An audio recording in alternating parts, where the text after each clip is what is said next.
All right, ladies. Well, thank y'all so much for being here again. This is what we call our Your Power Plan Financial and Healthcare Power of Attorney Workshop. And this event is sponsored by AAA Probate Resources and Wills for the People. You'll hear from Whitney as well. And we are just grateful to have y'all here. And excited to kind of explore this topic within estate planning. So those of you on the call, y'all know me, but I'm gonna introduce myself just in case anyone is listening in later. My name is Ashley Edwards, and I am an associate real estate broker and a certified probate real estate specialist. Over the years, over my career, I've pretty much shifted my real estate business from buying and selling properties to helping families safeguard their assets through legacy planning. So my work has pretty much evolved into like me basically helping people preserve their hard-earned wealth and build a strong foundation for future generations. And for me, I like to look at this as more than just business, it's more than just my profession. It's actually really personal to me because I actually had an experience where I watched someone uh, pretty much face a very significant challenge that really didn't have to be that way. But because I saw it and I experienced it and I just kind of watched everything unfold, it was like a wake up call to me where I literally told myself, Ash, you need to get your together. I ain't use those exact words with myself, so you get the point. But that experience, it just kind of made me realize just how vulnerable my own family was without having a proper plan in place. And so at this point in my career, at the time where I experienced that, I had been licensed for over 10 years at that point. And so I was convicted at how much I just was oblivious to when it came to estate planning. And so having that realization, experiencing that, it kind of sparked this journey of me learning and growing and just finding out everything that there was to know about real estate, estate planning. And that is what led to the creation of AAA Probate Resources. AAA Probate Resources is actually named after myself and my daughters, Ashley, Adrian, and Addison, because I wanted to have something that not only I could leave for them, but that represented my commitment to their financial security and their freedom ultimately. And then to expound on those efforts, I created a YouTube channel called Getting Our Shit Together. SHIT is actually an acronym and it stands for Securing Heirs Property Investments and the Generational Transfer of Wealth. But for me, it's more than just a channel, it's more than just content. It's actually a movement where I share my knowledge, I share my experiences to hopefully empower others to start their legacy building journey. And so, like I said, it's more than just a platform for me. And so, tonight's session, I would hope that y'all find value in it. And if you do, I would like to invite you on the journey of legacy building with us. And so with that, I'd like to introduce my friend, colleague, collaborator, Whitney Knox Lee. Whitney is the founder of Wills for the People, and she is an expert in estate planning. And she'll be taking a deeper dive into the insights as far as the legalities around estate planning and power of attorney documents and explaining why they're such a critical piece to the puzzle. Okay. So, Whitney, I'll hand it over to you. Yeah, hi. I mean, like Ashley said, my name is Whitney Knoxley. Um, I've been practicing law for 11 years and opened Wills for the People in May of last year. So we're still a new shop. And one of the things that I do a lot is get into the community and share information because with estate planning, and particularly for Black and Brown folks, it's going to start with education and unlearning some of the misconceptions that we have in our cultures and our communities about estate planning. So today, Ashley's going to speak on kind of getting prepared for all of this, and then I will talk about what are these documents of the financial power of attorney and the healthcare power of attorney, and why these are critical documents for us to have as part of our estate plans. Back to you, Ashley. All right, thank you so much, Whitney. So, just to kind of go over what we'll be discussing tonight. So, we're gonna, of course, talk about why we're even here. We'll talk about what estate and legacy planning is and the differences between the two, why it matters, how you can plan, how to communicate your plan or your preferences to your loved ones, how to anticipate certain scenarios, and then, of course, the benefits of having a financial and healthcare power of attorney and the types of decisions that can be made with these documents. Okay. So, why are we here today? Of course, we're going to take a deeper dive into power of attorney and securing your financial future and building generational wealth. But at the heart of that lies estate and legacy planning. These are essentially the building blocks that create a strong foundation to help to protect your family and their future. And it really all comes down to one key concept, which is planning. Without a clear plan, even the best of intentions can really fall short when it comes to safeguarding what's most important to you. And I like to mention a timeless quote by Benjamin Franklin. I'm sure y'all have probably heard it, but he says, if you fail to plan, you're planning to fail. And I feel like this sentiment couldn't be any more relevant to estate and legacy planning. Taking the time to kind of prepare properly helps you avoid some unnecessary risks. It ensures smooth transitions. And most importantly, it provides peace of mind that your family's financial future is secure. All right. So, what is estate and legacy planning? So, while the two they do share some similarities, there are also some important distinctions between them. And I think recognizing what those distinctions are can kind of help you understand exactly where you are in the process, if that makes sense. So, estate planning focuses more on establishing the right legal documents like your wills, your trusts, powers of attorney, which is what this session is focused on. And those documents are designed to ensure your wishes are clearly outlined. Okay.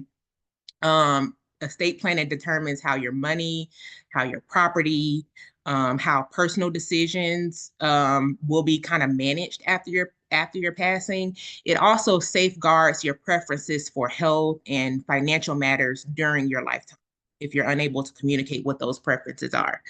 So essentially, it's the practical aspect of planning. Estate planning is the practical side of it. It's a way to create a legally sound framework that protects both you and your loved ones and in securing your assets. Now, legacy planning, it goes a little bit deeper. It's like the next step. So it's bigger than just the financial, it's bigger than just the legal aspects. It's about preserving the values and the lessons, the traditions, the stories, those things that you want to share with your family or pass down. So legacy planning focuses on creating a guide for future generations that again goes beyond finances, okay? So the difference between the two is that estate planning addresses the what of what you're leaving behind, while legacy planning is more so focused on the why or the purpose and the influence that your choices will have on future generations. And when you combine the two, you not only secure what you've worked so hard to build in the first place, but it also ensures that your family understands the deeper meaning and the significance behind what you're building and why you're building it. Okay. So why does planning matter? Did my thing switch sides? Oh, there we go. Okay, so it matters for a few different reasons. One, it helps avoid risk. Without proper planning, families can face considerable risk, financial risk being one of them. They can endure losses from legal disputes. They can face hefty taxes. They can have to go through a drawn out probate process, which can be very timely and costly. But the impact of not planning is not just monetary. The absence of it can cause emotional strain, It can cause uncertainty for your loved ones and even disagreements amongst loved ones. So, um, causing strain on family relationships, during an already challenging period, such as managing grief, managing the loss of a loved one. Another reason it matters is securing the future. Effective planning is really transformative, and it's what I like to call the route to wealth, because death, unfortunately, is an unavoidable reality of life. We'll all face it one day, and so planning is essentially how you safeguard your family for when, not if, that day comes. And it also secures your assets. It ensures those smooth transitions, like I mentioned, and then provides clarity to your loved ones to where they understand exactly what your wishes and your preferences are. And most importantly, I think it allows your family to focus on grieving and to focus on healing and moving forward after the loss without being burdened by avoidable complications caused by the lack of preparation. Okay. So, power of attorney in particular, your power of attorney is a component of your estate plan. It's not your full estate plan. It's a component of it. It's a step in the process. So what exactly is a power of attorney? Referenced as a POA sometimes. This document, it basically allows you to designate someone that you trust to make decisions for you. And these decisions can involve your finances, it can involve your healthcare, or both.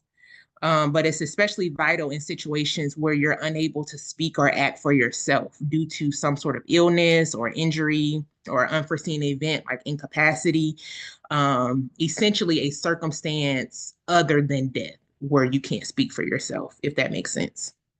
Now, why is this document so important, or these documents so important? They're important because they play a crucial role as far as safeguarding your generational wealth, because it empowers someone, again, that you trust to handle your financial and healthcare decisions if you're unable to. But unlike your will and trust, which take effect after your death, a POA protects your assets, with you being one of your most important assets. It protects you during your lifetime. So it helps prevent financial mismanagement. It can help prevent disputes and unforeseen losses, ensuring that your legacy remains pretty much intact when facing life's uncertainties. Okay.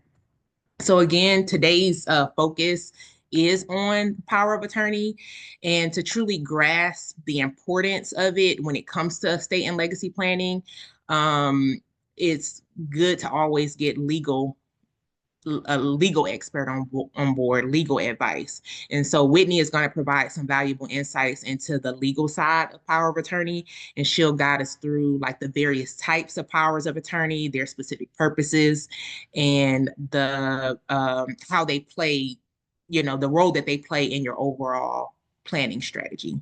So with no further ado, Whitney, take it away.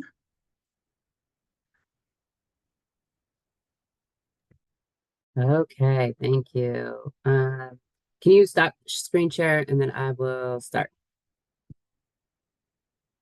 Yeah.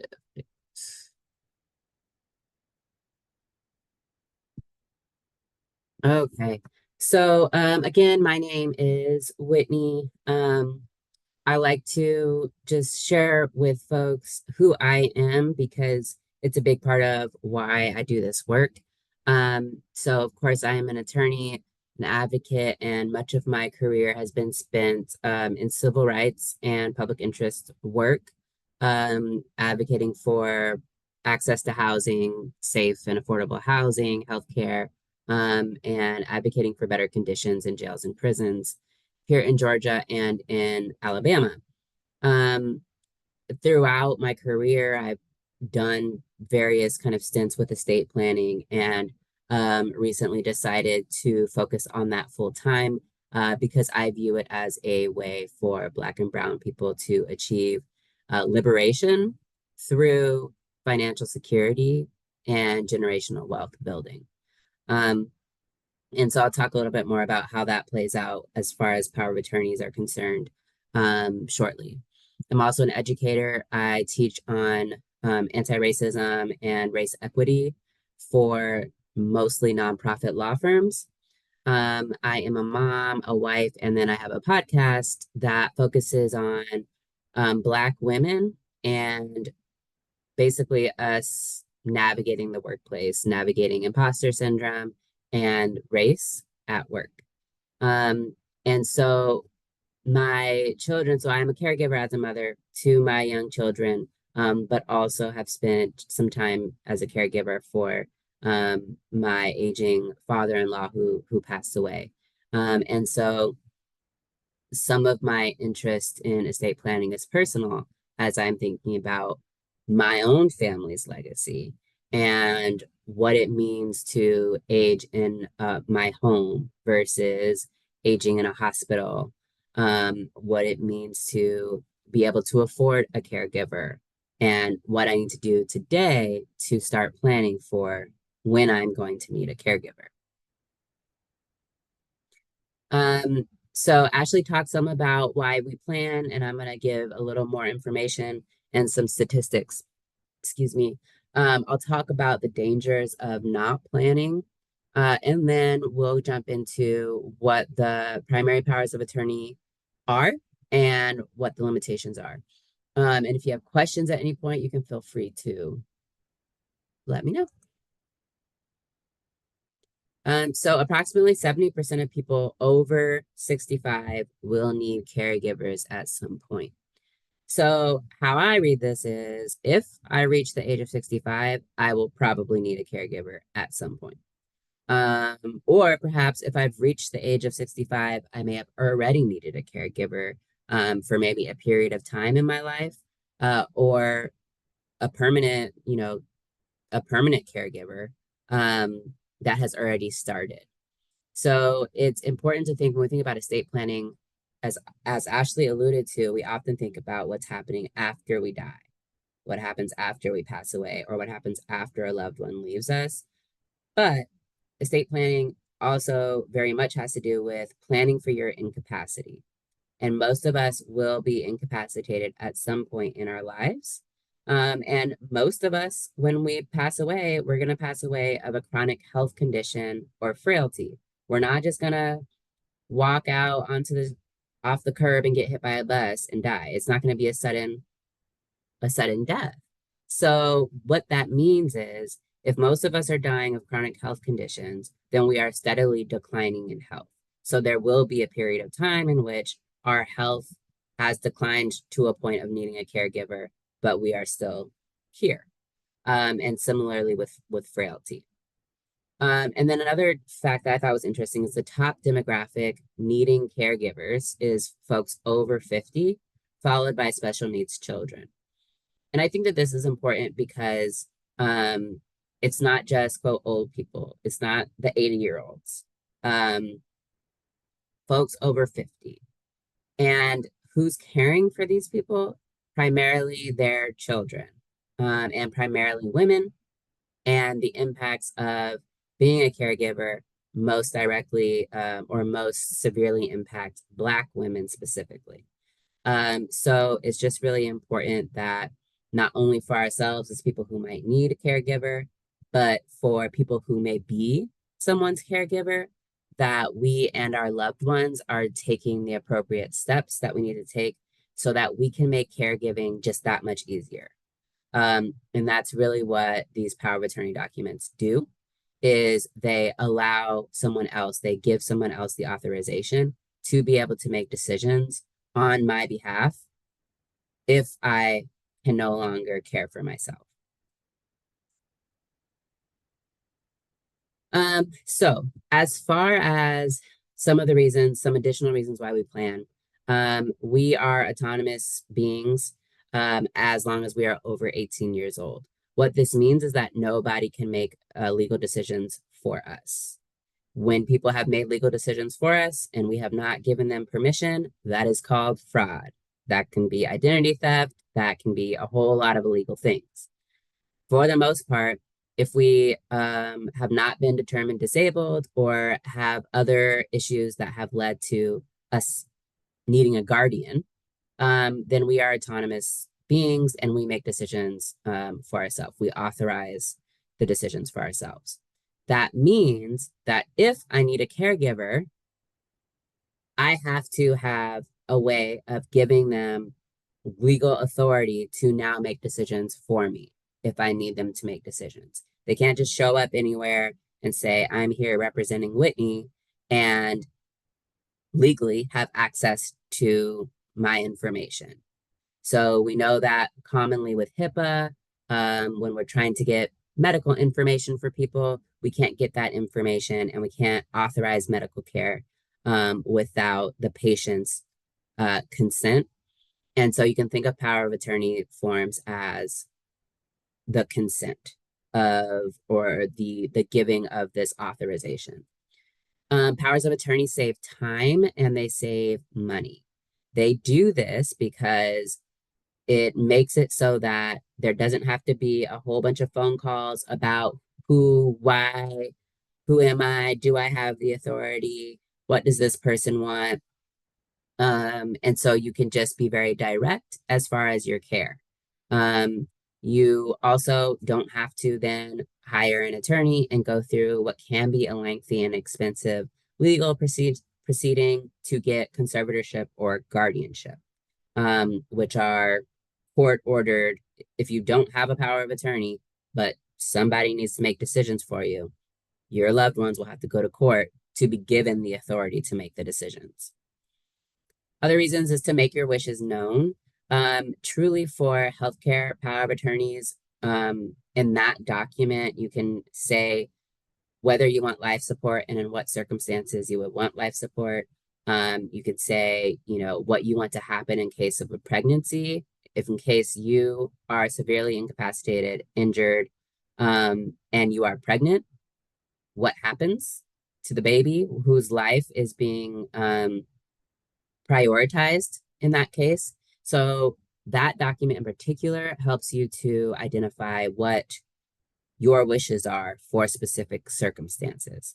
And then it keeps you having control over your care because the agent, the person who is making the decisions on your behalf with your authorization, they are making decisions based on what they think you would want and based on what you have told them in the past, based on everything that they know about you, and based on what's written in your document.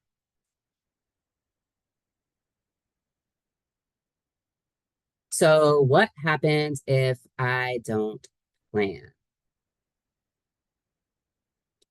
It can be very expensive. So, I talked briefly already about the costs, about needing to hire an attorney and go to court. Um, one Georgia law firm, so this is just a very small sample. One Georgia law firm's median fee for representation and guardianship and conservatorship proceedings is 4,500 for guardianship and 7,500 when it's a conservatorship and a guardianship, and it's contested. What contested means is maybe there are two people arguing over who is going to be a conservator or a guardian.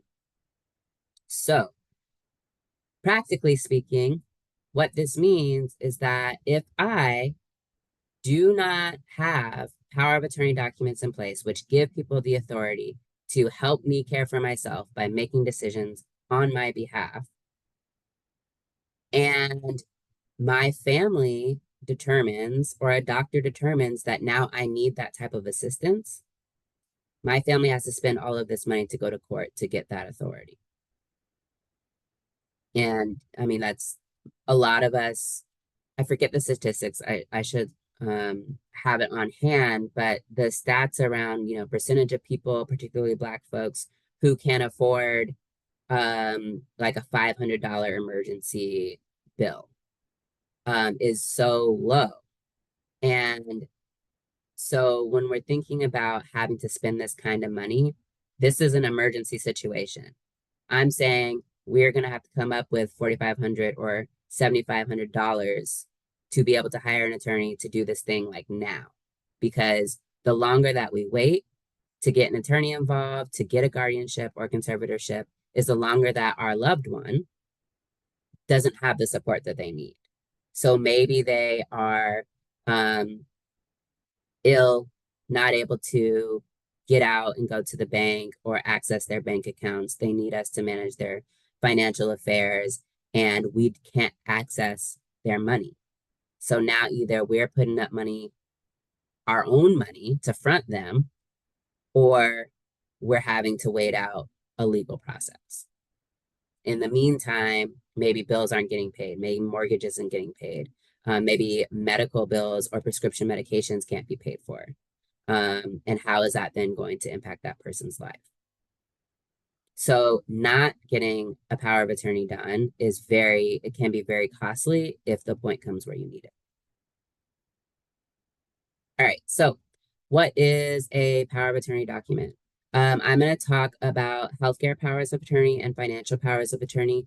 Here in Georgia, there's also the psychiatric power of attorney, which is we're not going to focus on today, but that is for people with severe mental illness who go in and out of periods of incapacity and need someone to be able to assist them when they're in a period of incapacity. So a healthcare power of attorney is the document that allows you to authorize someone to make your health related decisions in the event that you cannot do it. The healthcare power of attorney is also a document that you are able to state your treatment preferences.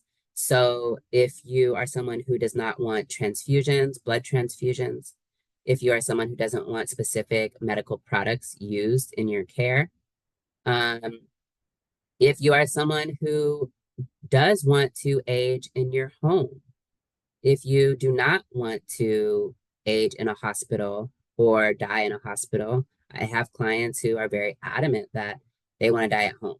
And so that is something that you can also put in your power of attorney as a preference. Your disposition of body, so that is whether you want to be buried or cremated, but that is also whether you want your agent to be able to donate your body or donate your organs for medical study.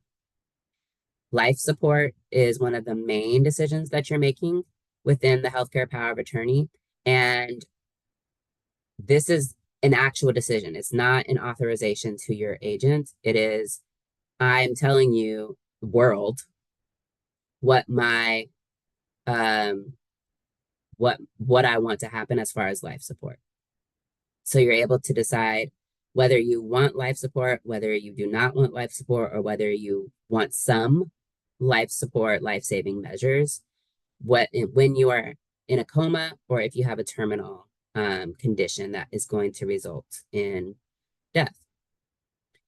And then end of life preferences. So that is where do I want to pass away? Do I want to pass away at home? Do I want to pass away in a hospital? Do I want to pass away in hospice? Do I not care where I pass away? Do I want to have specific things happening around me as I'm passing away? Do I want people to stay away from me when I pass away? Do I want to be flown? If I'm living in Georgia, but I'm from Washington, do I want to be flown home to be buried? Or do I want to spend my final days back in Washington? So the healthcare power of attorney document is a document where you can make all of those types of decisions. You can also identify who would be a guardian if a guardianship was necessary, even with the power of attorney document, or maybe because the people that you've made your agents are no longer available to be your agents. Does anybody have questions about the healthcare power of attorney before I go on? I have a question, Whitney. Hmm? What happens in cases where, say, the individual is not married, right? And they are faced with some sort of healthcare decision that needs to be made. And they don't have this in place. How then does the medical staff determine who is able to make that decision? Like, say, their parents are able to make them, but what if one parent is saying one thing and the other parent is saying something different? What kind of takes precedence in situations like that? There's not going to be any, I mean, under law, there's no like direction, basically. If you're married, then they will listen to the spouse. Um, but every hospital, if you don't have a power of attorney, and I mean, there are cases where, people, medical providers don't even know where to look for a next of kin to make the decisions. And so they just make the best decisions that they can. Um, in a case where family members disagree, the medical providers just have to decide on something to do. I have heard of cases where there will be like emergency petitions in court to either enjoin or stop a doctor from doing a certain thing or force a doctor to do another thing, um, which is again time and money. I guess my question hello, everybody, this is Hey, Cassandra. Hi, Uh, Cassandra. how you doing? My computer had flashed out, I logged in, and so I might have missed a whole lot, but I know I have a very key question. okay. Even, in marriage and you have a husband or a wife, are you able to, appoint someone else as a healthcare power of attorney, or does the law kinda dictate that, the spouse is that power of attorney by, you know, default? No, the spouse is definitely not a default anything. Okay, Um, so I mean, in practice, especially in smaller communities, probably in this, well, I'm not gonna say in the South. In smaller communities, I've noticed that yes, there is a tendency to just trust, the spouse.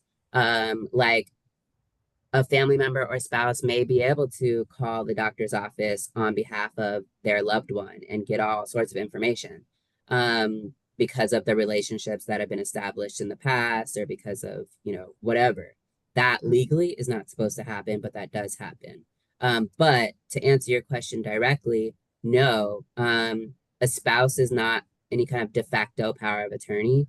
And if you want somebody to be a power of attorney for you who is not your spouse, then you definitely do want to have the documents because otherwise, the spouse is definitely going to be the first person that medical professionals are going to be turning to when they're looking for things like what does this person want for life support? What does this person want for treatment? Because they right. assume that your spouse will know, the most about you.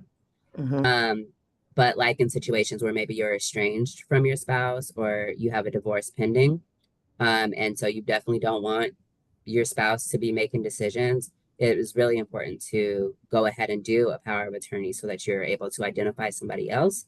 But then the next step is making sure that the power of attorney document actually gets to the doctor, gets to the hospital.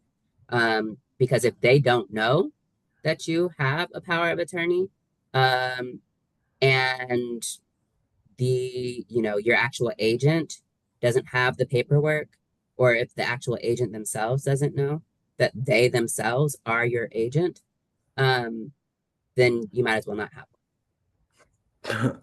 Okay, gotcha. Thank you. Yeah. So often, I mean, depending on the relationship that you have with the person that you are making your agent, you may want to, well, I always recommend letting somebody know that they're your agent.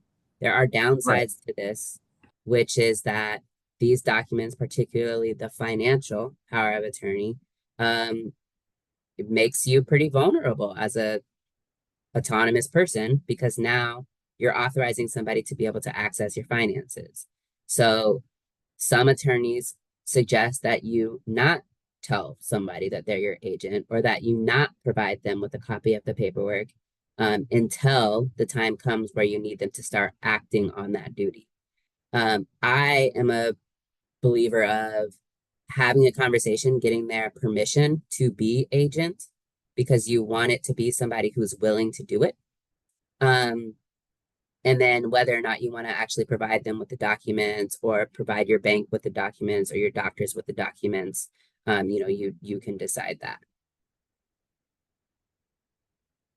Okay. Thank you, that was very helpful. hmm Um, life support options. So you'll be given the choice of the extent of life support, which is on that left-hand column, and then the circumstances. So what you'll be able to say is, when I am in a coma, or if I'm in a coma, and or if I have an incurable and non-treatable, condition which will result in my death in a relatively short period of time, then you go back to column one and you say, I want full life support, I want no life support, and instead I want my natural death to occur, or I want a hybrid life support, and then you're able to make some selections on like the extent of life support that you want. If you are somebody that wants to die at home, like you want to be in your physical home when you pass away, then you will need to choose allow your natural death to occur, because choosing any level of life support will likely mean needing to be in a hospital to have that equipment to be able to give you life support.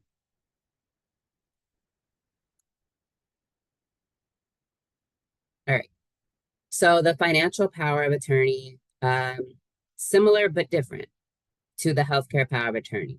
Similar in that you are, again, choosing someone, giving that person the authority to make decisions for you based on what they know you would want. It's different because you are giving just kind of blanket authorizations for a wide variety of financial accounts or transactions or, I don't know, relationships. So those include real estate transactions, so buying and selling property, renting property, um, bank accounts, being able to access your bank accounts, paying bills, um, managing, I guess, stock and bonds, accessing electronic communication, meaning both email, but also being able to log on to an electronic account. Your insurance, being able to, enter into new insurance arrangements and insurance arrangements, and also file insurance claims. Be able to manage your government benefits, change your right of survivorship, which is a term in a state term dealing with how long you have to outlive someone, basically, in order to be able to inherit from them. Disclaim property.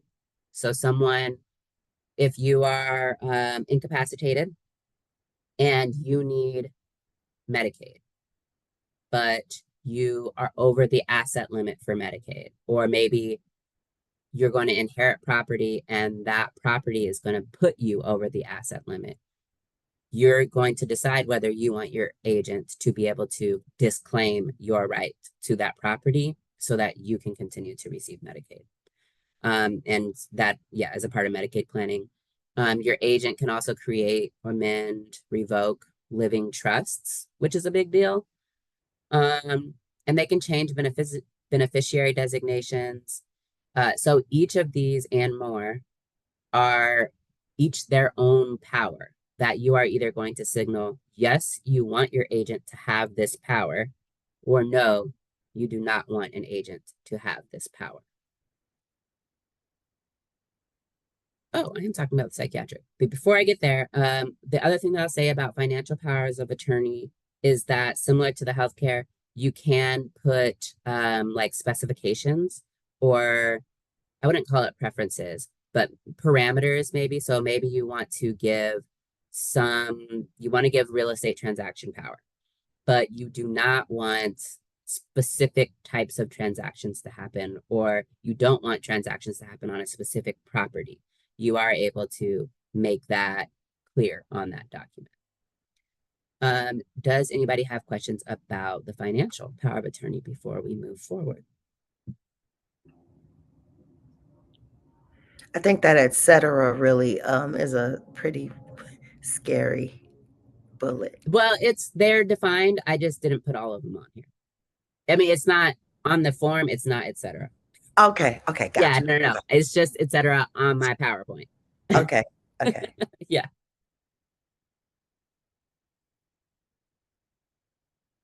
Okay.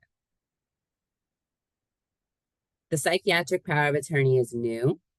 And it has, okay, no, sorry. I just couldn't remember if I had any other content. So the psychiatric power of attorney, like I said earlier, it creates an authorization right for somebody to make decisions for another person if that person is incapacitated because of a psychiatric illness. This is new, and for those of us who have people or who ourselves are experiencing severe mental illness, we know that there can be times where we just cannot care for ourselves. And so being able to have this fallback plan can be helpful for some circumstances.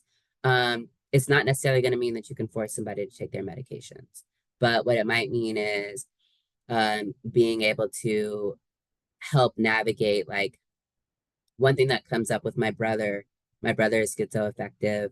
When he rarely goes through episodes of decompensation, he his housing always gets messed up. Like, he doesn't pay rent, or he thinks there's something going on, like with his lights or with his ceiling, or he thinks there's bugs in his apartment or something. And so there's always like a housing issue. And a psychiatric power of attorney would allow us, or who his agent, to be able to communicate with his landlord about what is going on and try and find some solutions. Maybe if a loved one has to be hospitalized for a number of months, the agent could come in and be able to negotiate with the landlord, pay the rent, figure out, what's going to happen while that person is away.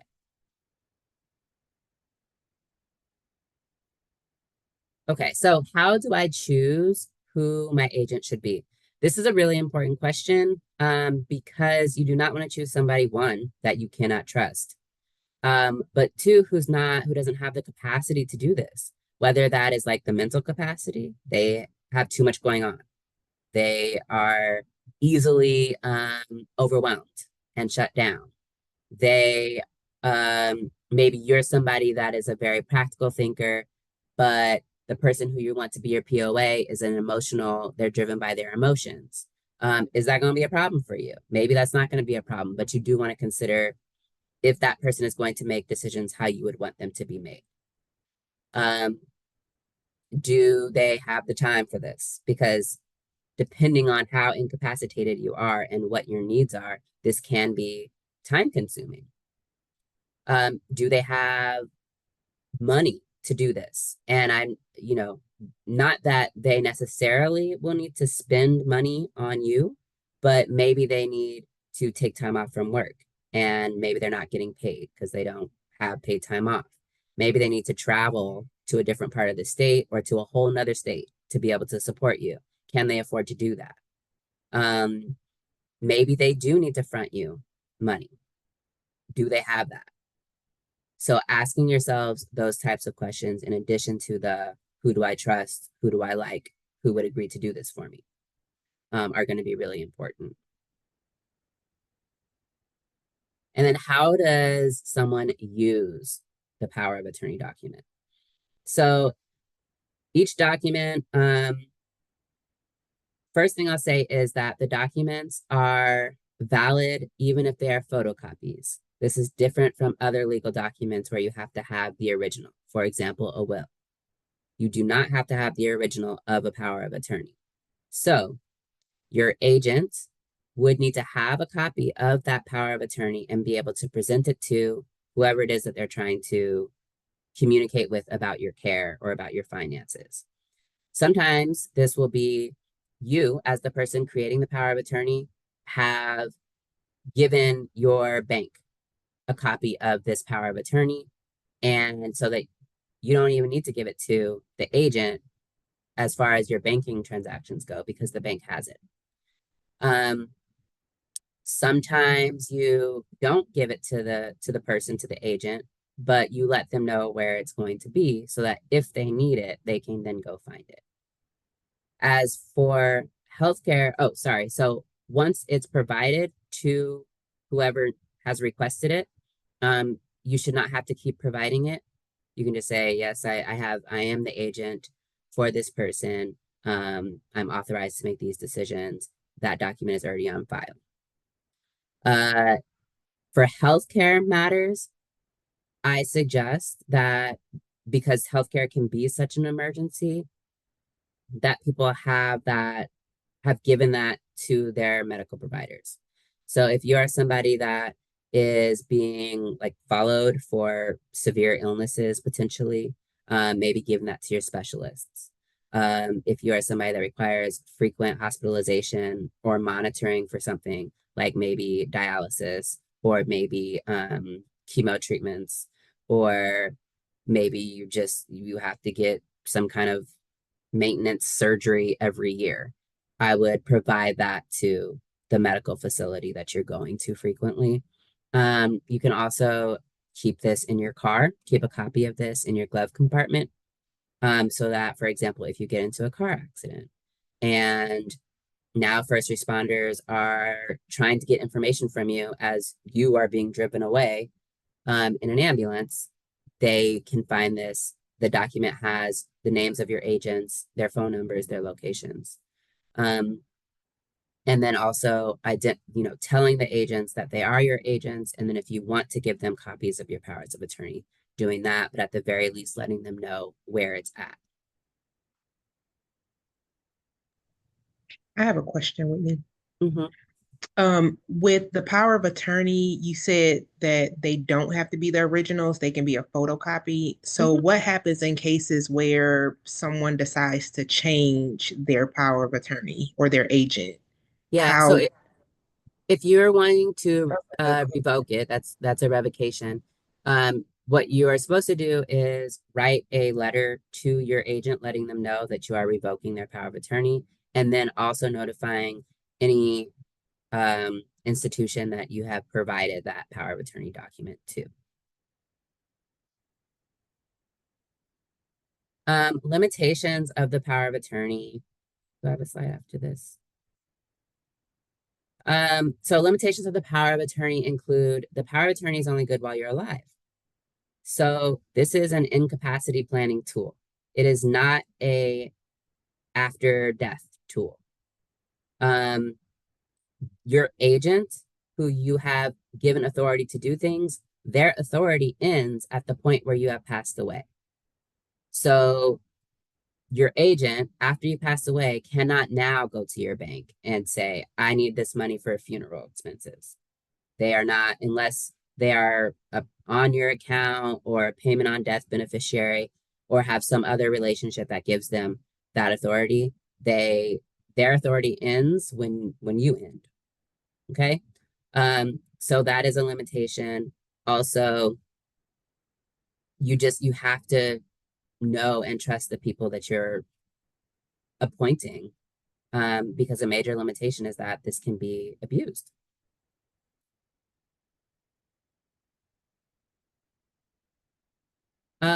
So of course, as an estate planning attorney, I advise that people get ahead of it, that we prepare.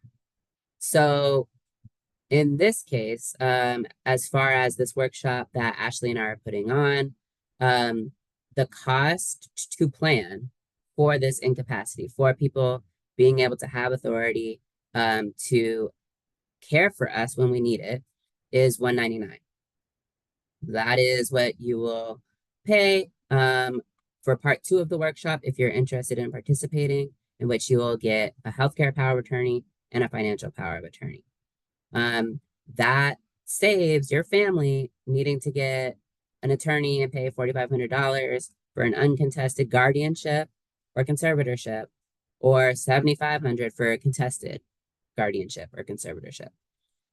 So it's really important, and it's this for the full range of estate planning documents. It is more cost effective to plan in advance than it is to try and clean it up once an emergency has happened. All right. I will share in the chat information about being able to register for part 2, but I'm happy to take any questions.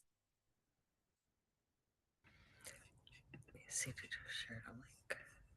if you want me to share my screen too, Whitney, I can show it's a QR code for if any of y'all are interested in getting the link. Or you said you're gonna put it in the chat. That's Yeah, I fine. just put it in the chat. Okay, cool.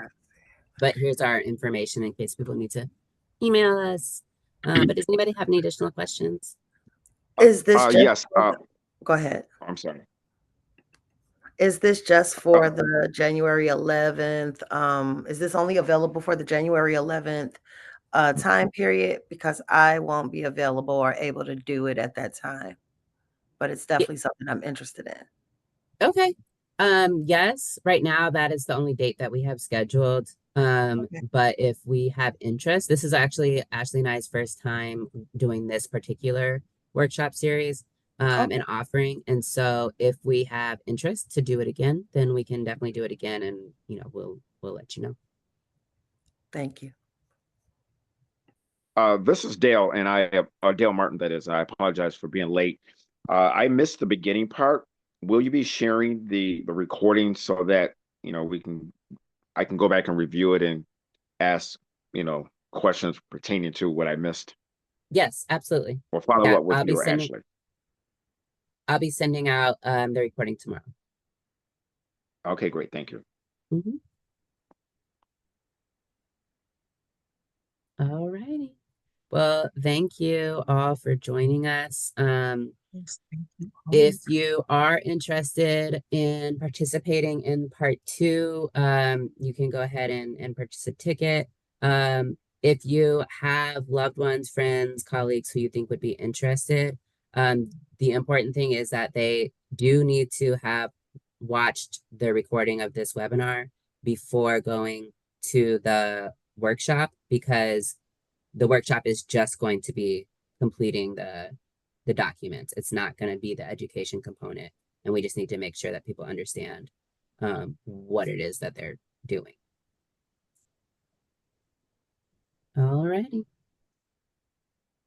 Well, thank you. Great. Thank y'all so much for being here. We truly Thank you all for appreciate it. joining us.